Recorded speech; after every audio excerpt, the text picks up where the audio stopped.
자, 두 번째 사연 한번 같이 또 한번 들어보는 거로 할게요. 안녕하세요. 저는 2년 전에 한국에 왔고 지금은 고2를 같이 다니고 있는 주버림이라고 합니다.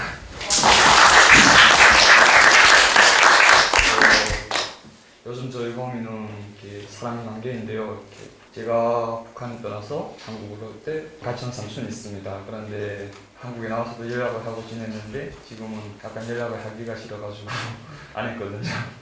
약간 연락을 하면 약간 잔소리도 하고 해가지고 안 하고 있는데 어쨌든 삼촌이니까 앞으로 한 번은 만나고 연락을 드려야 되는데 오랫동안 연락을 안 해서 약간 그런 두려움이 있거든요. 약간 그래가지고 안 하고 있는데 불편한 마음을 없애려면 연락을 드려야 되는데 지금 보기 쉽지가 않아가지고 삼촌들한테 이렇게 고민을 틀어놓고 상담을 받아보려고 지금 이 자리에 나왔습니다.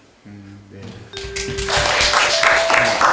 사연을 짧게 정리해서 다시 한번 말씀드리면 탈북을 할 때 같이 함께 넘어온 삼촌이라는 분이 계시대요. 실제 삼촌은 아니고 같이 함께 동반 탈북을 하신 분이고, 근데 오는 과정에서 이제 여러 도움들을 받았나 봐요. 근데 지금 연락이 끊겼고 시간이 너무 벌어졌으니 또 막상 하기도 좀 약간 좀 그런가 봐요. 힘든가 봐요. 이럴 때 어떻게 했으면 좋은지에 대한 고민했어요. 인간관계에 대한 고민. 내가 제일 못하는 게 인간관계인데.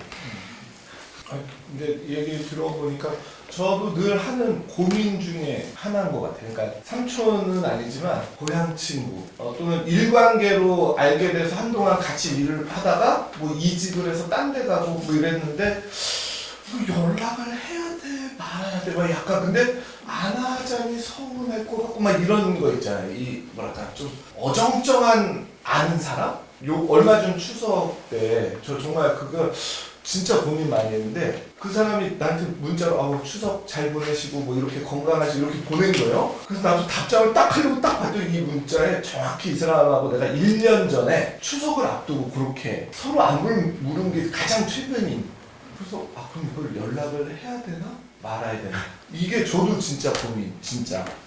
근데 이제 조금 그거하고는 다른 문제인 것 같긴 한데 저는 제가 뭔가 누구를 만나고 연락하고 할 여유가 있을 때는 연락을 하는데 지금 당장 그 사람하고 어떻게 뭔가를 할 게 아니라면 왜 이런 거 있잖아요. 무소식이 희소식이다. 저는 그래서 제가 아는 사람 중에 몇 하고는 그런 일종의 협약을 맺었어. 서로 서운해하기 없기. 그러고 서로 연락 없는 건 건강상으로든 뭐 여러 가지로 아무 문제 없는 상태라는 거를 그냥 암묵적으로 서로 그렇게 있는 상태라고 합의를 했어요. 그냥 안 불편해 걔는.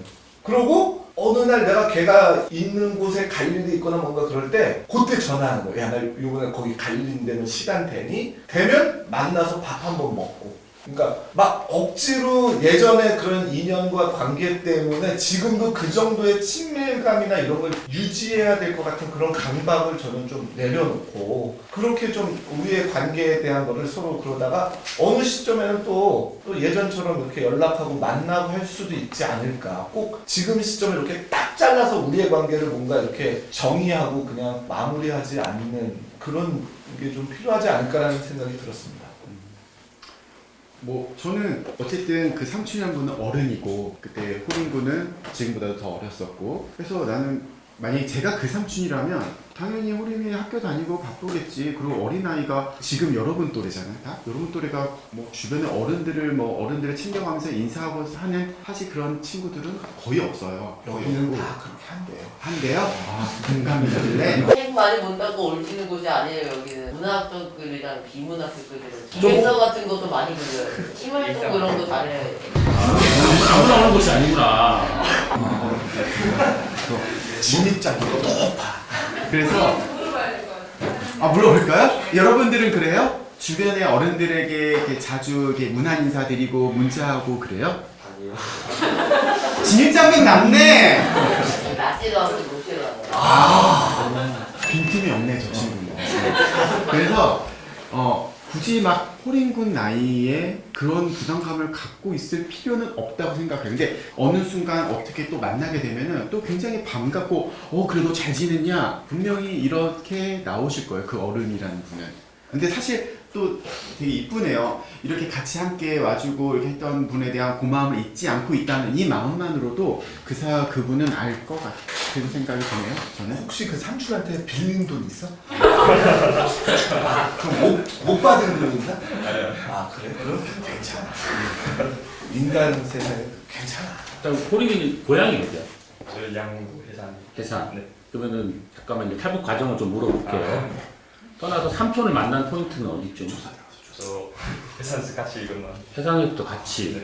그래서 중국에서 그다음 어디로? 라오스. 라오스 거쳐서 그다음에 한국으로. 자 설명을 좀 드릴게요. 건강을 잡고 사실 그 북한에서 한국에 와서 사시는 분들은 합법적으로 와서 사시는 거는 불가능한 거 다 알죠, 여러분들. 예. 북한 법으로는 불법적으로 도망을 쳐야 돼요. 군인들이 지키는 국경선을 압록강이나 두만강을 건넌다고 그러죠. 강을 몰래 건넙니다. 중국에서도 잡히면 북한으로 돌려보내요. 예, 그래서 중국에서도 잡히지 않아야 돼요. 그러니까 여러분들이 한 번도 검문 검색을 받지 않고 여기서 부산까지 가야 된다고 생각해 보세요. 그것도 부산까지 가서 일본으로 밀항을 해야 된다고 생각해 보세요. 위험한 순간을 같이 하면 굉장히 심리적으로 친해지거든요. 그 삼촌이란 분이 따를 수밖에 없고, 예를 들어 그 삼촌이 호림이라는 친구를 버리고 갈 수도 있고, 국경에서 힘들 때, 산을 넘을 때나 물을 건널 때, 또는 중국에 신고해놓고 본인이 도망갈 수도 있는 거고, 살기 위해서. 진짜 우리 말로 데드라인, 죽음의 선을 넘는 그 과정상에 같이 한 사람이면 가족보다 더 끈끈해요. 우리가 일반적으로 알고 있는 사회적 관계에서 만난 관계하고는 전혀 다릅니다. 그래서 실제 이런 사례는 거의 부모님보다 더 의지하는 경우가 있고, 정말 자기 자식보다 더 사랑하는 관계도 있고요. 그걸 넘어서서 간섭을 하는 경우가 있고, 어떨 때는 심리적 지배가 적용되는 경우들도 있어요. 그러니까 일단 삼촌이 아까 연락을 안 하게 된 이유가 전화 방식 잔소리해서. 네. 그래서 누가 잔소리 들으면 싫죠. 저도 들으면 싫고 우리 아들도 들으면 싫을 것 같아서 제 전화를 안 받더라고요. 자, 근데 이제 삼촌와의 관계는 일반적인 사회적으로 아는 관계랑 다르다는 거는 알겠어요. 근데 부담을 일단 첫 번째 안 가져도 좋겠는 게, 본인이 살기 바쁘면 연락을 못 할 수도 있어요. 아, 근데 연락 걱정이 되는데 연락을 한번 해봐야 되는데 그동안 연락 안 해서 미안한데, 미안한 감정 생기는 건 당연한 거고 미안해 하는 게 맞아요. 맞죠? 분명히 오는 과정에 삼촌이 뭐라 먹을 거라도 하나 더 주고 손이라도 잡아주고 국경 산 넘을 때 초점막 넘을 때 더 도와주고 했을 거예요, 분명히. 근데 지금 호림이가 해야 될 것 중에 하나가 그 삼촌을 챙기는 것보다는 자기 위치에서, 지금 학생이면 학생의 위치를 빨리 잡는 게 더 중요해요. 근데 대신에 그런 과정 속에서도 삼촌에 대한 감사한 마음 잊어버리지 않는 게 중요한 거죠.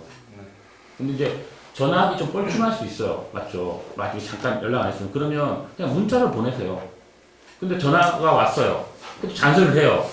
그러면 다시 문자로 이야기하세요. 바쁘다 그러고. 그래. 수업 중이에요. 수업하고 있어요. 왜냐면 그분도 제가 봤을 때는 본인 2년 됐다고 했는데, 그분도 그럼 한국에 정착한 지 2년 된 분이시기 때문에 본인도 정신이 없어요. 한국에 정착을 하기 위해서.